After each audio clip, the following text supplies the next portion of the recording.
Bueno, vamos a continuar, vénganse.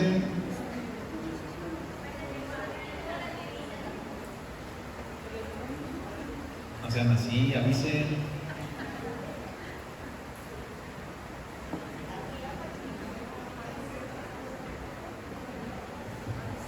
Ok, bueno, nuestro amigo Karl Rahner, teniendo en cuenta este asunto del pecado y especialmente del pecado original, se encuentra en un momento en el que ya no parece sostenible. Ahora pareciera que de algún modo lo puede ser, pero sinceramente es un tema en el que yo no me he metido, entonces no se los puedo explicar bien. Pero, ¿qué pasa? Que llega un momento en el que la tesis monogenista se vuelve insostenible, es decir, afirmar que de una sola pareja, Adán y Eva, desciende todo el género humano, no es sostenible. No es sostenible. Y si se fijan, de hecho, cuando el Génesis habla de Adán y Eva y después habla del fratricidio, ¿no?, de Caín que mata a su hermano Abel, cuando Dios expulsa a Caín, ¿no?, cuando lo destierra como castigo por su pecado, Caín dice: espérate, es que si me corres, cuando me encuentre con los otros hombres me van a matar. Y ya entonces Dios le dice: ah, no, mira, te vamos a poner aquí una marquita para que no te haga nada. Ya, escúchalo. ¿De dónde salieron esos otros hombres? Después también se afirma que los hijos y los descendientes de Adán y Eva se empiezan a desposar con las gentes de otros pueblos. ¿De dónde salieron esos otros pueblos? Entonces ya en la misma escritura vemos por ahí que si le prestamos atención, realmente no se está afirmando que todo el género humano descienda de una pareja. No es posible, científicamente no es posible. Bueno, hace algunos años, sinceramente no sé desde cuándo se ha comenzado con esta hipótesis, que parece interesante, que podría responder a cómo es posible que sí, esta situación del pecado pudiera darse desde una primera pareja humana. Hay por ahí lo que llaman el Adán cromosómico y la Eva mitocondrial. Solamente se los menciono porque sinceramente no me he metido a estudiar la hipótesis. No sé bien cuáles son las propuestas, pero pareciera que de algún modo esta idea del Adán cromosómico y la Eva mitocondrial podría empatar con este asunto del pecado. Tiene apenas algunos años que se está hablando de esto. Sinceramente no manejo el tema, entonces les estaría echando mentiras si intentara explicárselos, pero lo que sí sé es que se está considerando que podría de algún modo dar razón de este asunto de la transmisión del pecado original. Y que además no sería necesariamente una cuestión monogenista. Bueno, ¿qué es lo que sucede? Que nuestro amigo Karl Rahner se encuentra en un momento en el que ya no es sostenible la idea del monogenismo, no es sostenible a nivel científico. Más bien lo lógico es pensar en una propuesta poligenista, o sea, que hubo distintas parejas, que bueno, pues de algún modo le fueron dando origen a la humanidad como la conocemos hoy, al Homo sapiens, ¿no? Ok, bueno, entonces Karl Rahner hace esta propuesta. Él dice: el asunto del pecado original también lo podemos pensar desde esta perspectiva. Mi pecado afecta a los demás. Otra vez, no en el sentido moral, sino en el sentido de que tiene ciertas consecuencias, ¿no? Que creo que este ejemplo también ya lo hemos puesto en alguna ocasión.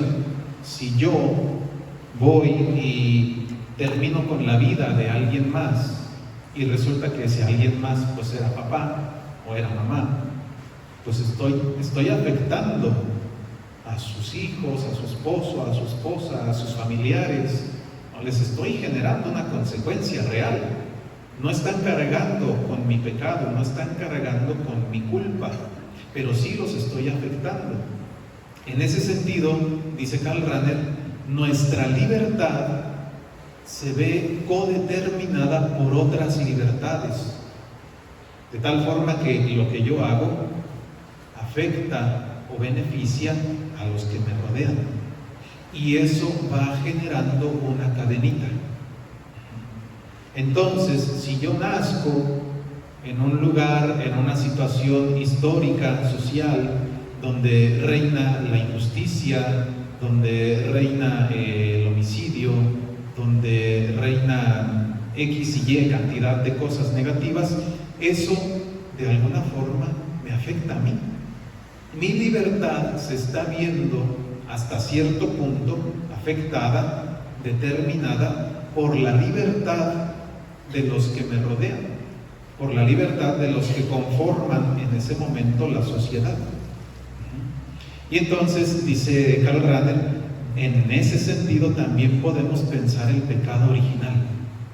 El pecado original, de algún modo, condicionó la experiencia humana de esos primeros seres humanos y la fue inclinando hacia el pecado. Y entonces otros seres humanos también pecaron y también fueron condicionando más el tejido social, ¿no? Esa interacción entre libertades se fue viendo condicionada por el pecado de algunos, y entonces la cosa se empezó a enchocar, ¿no? Se empezó a torcer. La historia se fue torciendo, se fue degenerando. ¿Por qué? Porque ese primer pecado afecta de algún modo las libertades de los otros, ¿no? Y esos otros, bueno, también deciden actuar mal, y así va la cadenita. Una cadenita de decisiones que no solamente me afectan a mí, sino también a otros. Bueno, entonces, en ese sentido, Rahner dice que nosotros, los seres humanos, actuamos como sujetos libres, sí, eso es verdad, pero en una situación concreta, donde otras libertades han ido configurando mi propia libertad. Otras libertades han ido afectando mi propia libertad. Rahner no niega la libertad de cada uno, ¿no? Y aunque yo haya nacido en un ambiente de delincuencia, de homicidio, de lo que tú quieras, claro, yo siempre tengo la posibilidad de negarme a continuar con esa historia de pecado. Por supuesto que tengo la posibilidad, pero se vuelve más difícil. Se vuelve más difícil optar por la virtud en un ambiente social, cultural, donde lo que reina es la iniquidad. Se vuelve mucho más difícil. No es imposible, pero sí se vuelve muy complicado.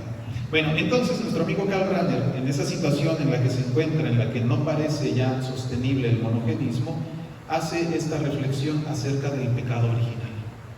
Y dice, el pecado de nuestros primeros padres fue condicionando la historia humana. Y ese primer pecado, pues dio origen a otros pecados, y ahí la cosa se fue torciendo. Muy bien. Bueno, entonces ya decíamos, aquí hay que volver a afirmar que nuestra libertad permite que nuestro corazón o haga fluir la gracia de Dios hacia otros, o la detenga, la interrumpa. Si me decido por el pecado, interrumpo ese flujo de gracia y ya no llega a los demás. Ese bien que Dios podría haber hecho a través de mi corazón ya no se vio realizado. y en ese sentido los estoy afectando. Si en cambio acepto la inspiración de Dios y me esfuerzo por hacer el bien, eso redunda también en el bien de ustedes. Ok, bueno, de la ruptura con Dios se sigue una situación que afecta a todos y va produciendo nuevos pecados personales. ¿Sí? Y parece que esa es la situación en la que nos encontramos. Cuando decido alejarme de Dios, dejo de estar en esa paz que Dios me da, genero nuevos pecados personales y esos nuevos pecados personales afectan a la comunidad, afectan al género humano. Nuestra historia, pues, es una historia marcada por el pecado. Nuestra historia es una historia de unos pecados que se van relacionando con otros pecados y que van entretejiendo unas estructuras, como le llama San Juan Pablo II, que van entretejiendo unas estructuras de pecado. Y contra eso estamos llamados a luchar, cooperando con el bien que nos inspira Cristo. Estamos llamados a eso, a luchar contra esas estructuras de pecado que se van generando por nuestras decisiones personales, sí, pero también por las condiciones que van generando los pecados de otros. Contra eso es contra lo que estamos llamados a luchar. Bien, la mayoría de nuestros teólogos, y repito, esto es lo correcto, creo yo, porque el escritor sagrado no quiere hacer un recuento detallado de toda la historia de la humanidad, sino que contempla el origen, contempla el pasado para comprender el presente, y en ese sentido no vamos a encontrar autores católicos, al menos, no sé si por ahí algún protestante se aventure, pero al menos en el ambiente católico no vamos a encontrar teólogos que pretendan explicar de forma específica en qué consistió el pecado de nuestros primeros padres, ¿no? O sea, eso escapa de nuestra reflexión. ¿Cómo fue? ¿Qué hicieron? No lo sabemos. Por eso les digo hace rato, hicieron una papaya, una manzana, un esto, un otro, no lo sabemos. Y no se trata de querer explicar eso. Sí. ¿La antropología no da respuesta a eso? No, porque no es su cometido. La pregunta es si la antropología no da respuesta a eso. No, porque ese no es su cometido. El cometido es decir cómo fue creado el hombre, para qué fue creado el hombre. Ese es su cometido. Y por eso, cuando hablamos acerca del pecado, lo hacemos, sí, miramos al pasado para decir que, fuimos creados para la comunión con Dios. Eso es lo que afirma la antropología. La antropología cristiana, la antropología católica. Fuimos creados para la comunión con Dios. Sin embargo, nuestra experiencia personal es que no siempre estamos en comunión con Dios. No siempre escuchamos a Dios, no siempre hacemos su voluntad. Y entonces ahí el teólogo dirá, ¿por qué? Si fuimos creados para la comunión con Dios, ¿por qué nos encontramos en una situación de alejamiento de Dios? ¿Por qué nos encontramos en una situación de pecado? Para eso entonces el escritor sagrado mira al pasado para decir en algún punto del comienzo de la historia humana, nuestros primeros padres le dieron la espalda a Dios. ¿Cómo? No lo sabemos. Y eso no es lo que pretende la teología. La teología no pretende decir, no, es que fíjate que era un 8 de junio, no, más o menos como a eso de las 6 de la tarde resultó que Adán... No pretende dar los detalles acerca del pecado original, sino simplemente decir que hubo un momento al inicio de la historia en el que nuestros primeros padres le dieron la espalda a Dios. esa decisión de nuestros primeros padres nos ha afectado a todos los seres humanos hasta el momento actual. Por eso en la actualidad experimentamos esta situación de división interna y de división con los demás, de enemistad con los demás. Entonces la antropología no quiere encontrar los detalles acerca de cómo fue el pecado original, sino únicamente afirmar: fuimos creados para Dios, pero resulta que no estamos con Dios, no estamos cerca de Dios. Y no lo estamos porque al inicio de la historia nuestros primeros padres le dieron la espalda, y eso ha marcado toda la historia de la humanidad. Por eso nos encontramos en esta situación en la que mi corazón se debate entre hacer el bien o hacer el mal, y en esta situación en la que a veces estoy bien y a veces estoy mal con el hermano. Eso es lo que pretende la antropología, no dar detalles de cómo fue, en qué consistió el pecado original. Sería mera especulación y no sería en realidad algo que le aporte a la reflexión, no sería algo que nos ayudara. Entonces también por eso en ese sentido renunciamos a descubrir los detalles de cómo fue el pecado original. No es necesario. Lo que es necesario es decir: algo sucedió que ha marcado la historia de esta forma, y para eso entonces se nos ofrece la gracia de Dios. Bueno, entonces la mayoría de los autores católicos, yo diría todos, quizá haya por ahí alguno que sí quiera, pero no hacen hipótesis de cómo fue el primer pecado. Lo que sí reconocen es el peso decisivo que tuvo ese primer pecado para toda la historia y para todo el género humano. Y en ese sentido, pues la decisión de nuestros primeros padres ha marcado el rumbo de toda la historia, ha marcado el rumbo de toda la humanidad. Bien, y en ese sentido, es en ese sentido que nos preguntamos acerca del pecado original, para darle una explicación a nuestra experiencia personal. Para eso nos fijamos en el tema del pecado.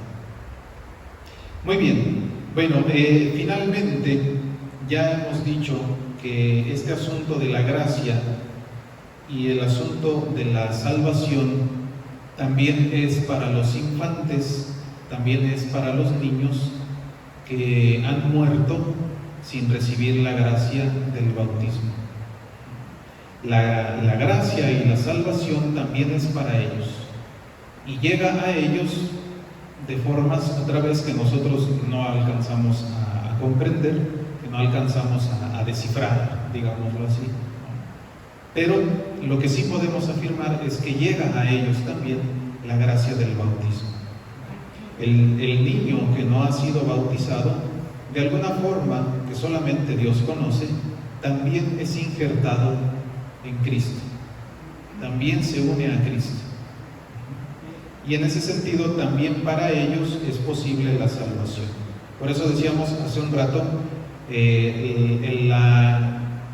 la imagen del limbo nunca fue acogida por el magisterio de la Iglesia. Era una opinión muy popular, pero nunca fue sancionada por el magisterio, hasta que hace algunos años el Papa Benedicto dijo: no, eso del limbo es una opinión teológica, pero no hay nada en la Escritura que nos permita afirmarla. Entonces, para los niños que mueren sin la gracia del bautismo, hay que afirmar la salvación por medios que nosotros no conocemos, que solamente son conocidos para Dios, pero hay que afirmarla.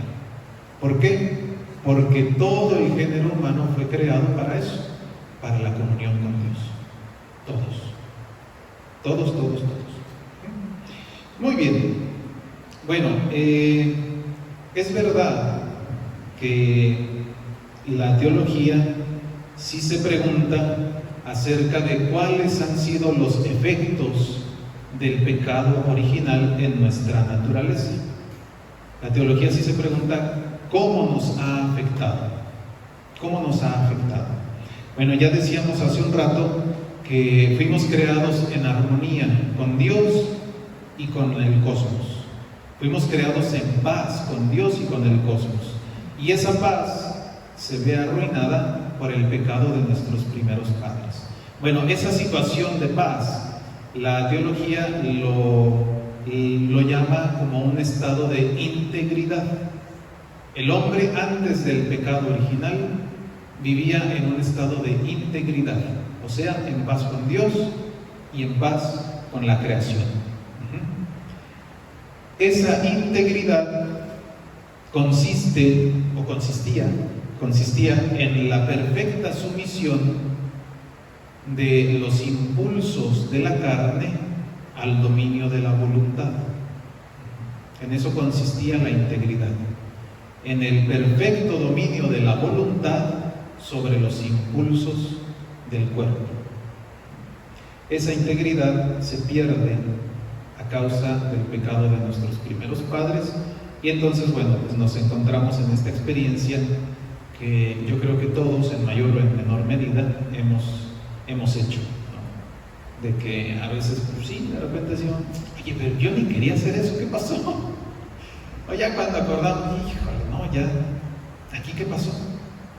Pues sabe, yo no quería y de repente, pues ya valió. No, ese impulso que nos gana, ese deseo que a veces, pues eso se experimenta como un deseo desenfrenado y que termina por ganarnos. Dirá la teología clásica, esa es una de las consecuencias del pecado original en nosotros, que no somos capaces de dominar los impulsos del cuerpo, no somos capaces de dominar los impulsos de la carne, no por nuestras propias fuerzas, necesitamos la ayuda de Dios. Y luego también dice la teología clásica que el hombre antes del pecado original se encontraba en un estado de inmortalidad. Entonces, integridad e inmortalidad, esas son las dos cosas que perdimos de acuerdo con la teología clásica a causa del pecado original. La integridad era esa sumisión de los impulsos a la voluntad, y la inmortalidad hay que entenderla no tanto en el sentido de que no fuéramos a morir, sino en ese sentido más bien de unión con Dios.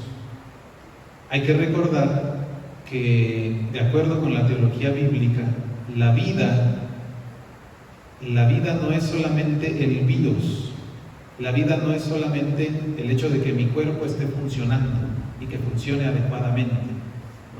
No, la vida sobre todo es estar en comunión con Dios, estar en paz con Dios. Esa es la verdadera vida,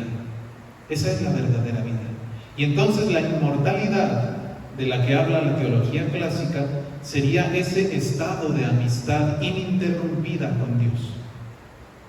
Y esa amistad ininterrumpida, bueno, pues resulta que se echa a perder por el pecado de nuestros primeros padres. Y como ya decíamos hace un rato, esa amistad, esa relación con Dios se ve afectada. No se interrumpe totalmente, pero sí se ve afectada. Bien, bueno, pues hasta aquí el tema del pecado original, hasta aquí el tema del hombre pecador. Nos faltaron dos temitas.